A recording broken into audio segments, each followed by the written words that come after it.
18 വർഷം പൂർത്തിയാക്കിയ മാതൃഭൂമി സീഡ് പദ്ധതിയുടെ ഈ വർഷത്തെ പ്രവർത്തനങ്ങളുടെ സംസ്ഥാനതല ഉദ്ഘാടനം തിരുവനന്തപുരത്ത് നടന്നു. വിദ്യാഭ്യാസ മന്ത്രി എൻ ശംസുദ്ദീൻ പരിപാടി ഉദ്ഘാടനം ചെയ്തു.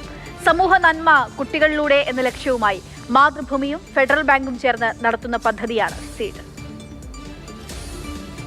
ഒരു വലിയ വിപ്ലവകരമായിട്ടുള്ള മുന്നേറ്റമാണ് മാതൃഭൂമി നടത്തുന്നത്.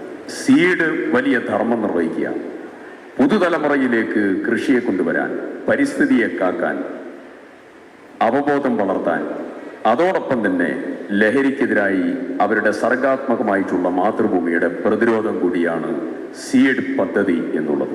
മാതൃഭൂമി സീഡ് പദ്ധതിയുടെ പ്രവർത്തനങ്ങളിൽ കൃഷിമന്ത്രി ടി സിദ്ദിഖിന് വലിയ പ്രതീക്ഷ. കൃഷിയുടെ പ്രാധാന്യത്തെ വളർന്നു വരുന്ന കുട്ടികളെ ചെറുപ്പത്തിലെ ബോധ്യപ്പെടുത്തി അവരെ കാർഷിക മേഖലയുമായി ബന്ധിപ്പിക്കുന്ന കൃഷിയുടെ ഉത്സാഹങ്ങളും കൗശലങ്ങളും തമാശകളും വളരെ ഹൃദ്യമായി അവരിൽ എത്തിക്കുന്ന, അതുവഴി പ്രകൃതി സ്നേഹം പഠിപ്പിക്കുന്ന ഒരു പദ്ധതിയാണ് സീഡ് എന്ന് നമുക്കറിയാം. പുതുതലമുറയുടെ മനസ്സിലേക്ക് കൃഷിയെ എത്തിക്കുന്ന സീഡ് പദ്ധതി അഭിമാനകരമായ മുന്നേറ്റമെന്ന വിശേഷണം വിദ്യാഭ്യാസ മന്ത്രി വക. കഴിഞ്ഞ 18 വർഷത്തെ പ്രവർത്തനങ്ങൾക്കുള്ള അംഗീകാരമായി അതിഥികളുടെ വാക്കുകൾ. തിരുവനന്തപുരം ക്രൈസ്റ്റ് നഗർ സെൻട്രൽ സ്കൂളിലാണ് ഈ വർഷത്തെ സീഡ് പ്രവർത്തനങ്ങളുടെ ഉദ്ഘാടനം നടന്നത്. Mathrubhumi managing director MV Shreyams Kumar അധ്യക്ഷനായ ചടങ്ങ് വിദ്യാഭ്യാസ മന്ത്രി എൻ ശംസുദ്ദീൻ ഉദ്ഘാടനം ചെയ്തു.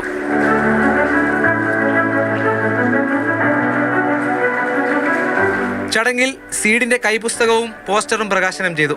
പരിപാടിയിൽ forest conservator Prabhu PM, Federal Bank deputy vice president R Anilkumar, Christ Nagar central school principal father Siriac Kanayil തുടങ്ങിയവർ പങ്കെടുത്തു. മാതൃഭൂമി ന്യൂസ്, തിരുവനന്തപുരം.